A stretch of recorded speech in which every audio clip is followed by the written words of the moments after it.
So we're here with Senator Larry Stutts. Came down to sign our veterans mural today, so I just wanted to ask him a few quick questions, veteran related, and specifically to our area. If you just, I understand you're the senator of our district here. I am, and I grew up in Cherokee, and I told him earlier I was the black sheep of my family because I'm the only one that was not in the military, and I was down here writing the names on the mural of my daddy, my brother, and several uncles, and we currently have a son-in-law that's in the Navy helicopter pilot. So I have a real strong feeling about veterans benefits and about helping veterans and people. I grew up during the draft, and so a lot of people were in the military then. Right. And, when the year I turned 18 was the year they did away with the draft for Vietnam, and I had a single-digit draft number, so I would have been in Vietnam by Labor Day had they not stopped drafting for Vietnam that year. So instead of going to Vietnam, I went to college. But my older brother was in the Navy at that time, and so I was around military stuff. My daddy was in the Navy in World War II, so I spent my whole life around being a Navy fan and supporting the military. And now in the state Senate, in the state in general, one of our goals is to try to make Alabama the most military and veteran-friendly state in the entire United States.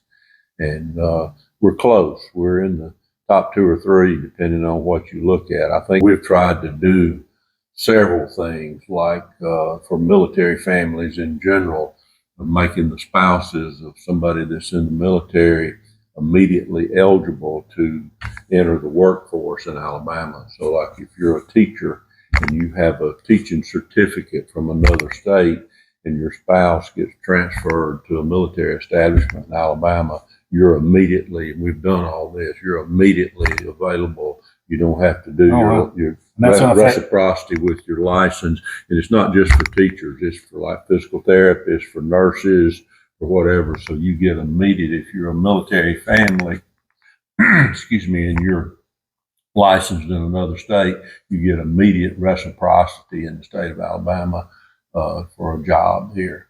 That's awesome. So because they don't control where you go. You just kind of go where they tell you. So being able to not have to worry about that, that's a big thing. And then when you look at the CHOOSE Act for schools, if you were active duty military, that was an exemption. Okay. That you didn't have to go through the income verification and all that. You could, so if you get moved to, say, Montgomery, and you want to choose another school in the Montgomery area for your children, you were immediately, that was immediately available for you to do that.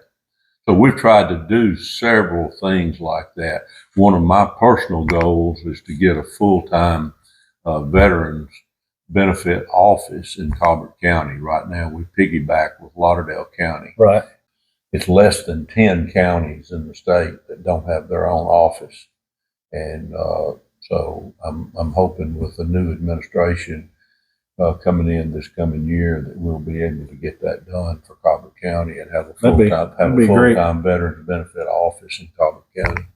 One office in Florence has got to be overwhelmed, trying to carry the weight of both. Yeah, it is. It's busy, and just got to get the state approval to do it and get it set up.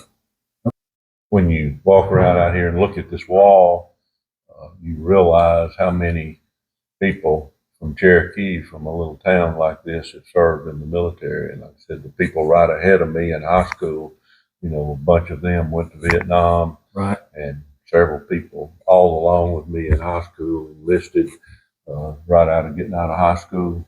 And I can't think of a single person that went in the military that didn't benefit from it. So not only you served your country, but when you look at instilling patriotism and stuff in the general population, serving in the military is a good way to do that. And like I said, I would have, my older brother was in the Navy. My older brother was a Navy pilot. He was 9 years older than me. He actually died in the Navy as well. And then I had an uncle that was a POW and was killed in a military plane crash after he got out of being a POW. But I probably would have joined the Navy, right? Because that's what my older brother did. But then when the draft went away, I guess I'm gonna go to college. Well, you came full circle, you know. God had a different plan for your life, but now come back around and you have opportunity to help veterans and kind of. So and absolutely want to do that. If you, as a veteran, or any of the people that are looking at this that we're talking to, if you have something specific, that if you could only do this, it would really help veterans. I want to hear about it because, like I said, our goal is to make Alabama a military veteran friendly state. And with Space Force moving to Huntsville and all the military establishments that are already all over the state, from Fort Rucker right on down the list, there's a lot of military presence in Alabama, and we want more. Just from personal experience, I got out of the military 15 years ago, but just from how things were with the VA then to now is night and day.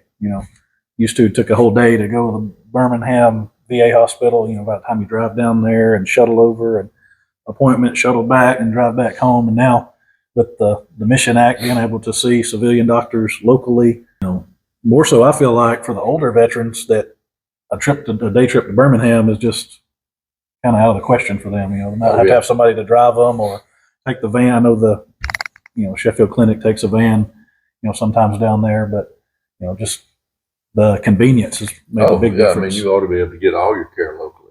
Right. 100%. I mean, your VA benefits ought to be a lifetime insurance card. Right.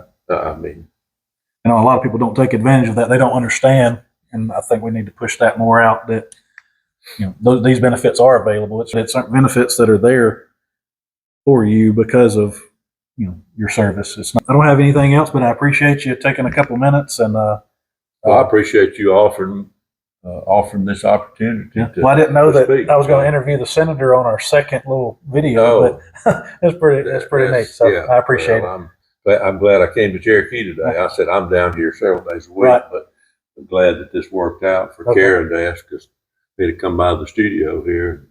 Okay. I'm glad you came down too. Well, I appreciate it. Thank you. You bet. Thank you. War Eagle. Yeah, War Eagle.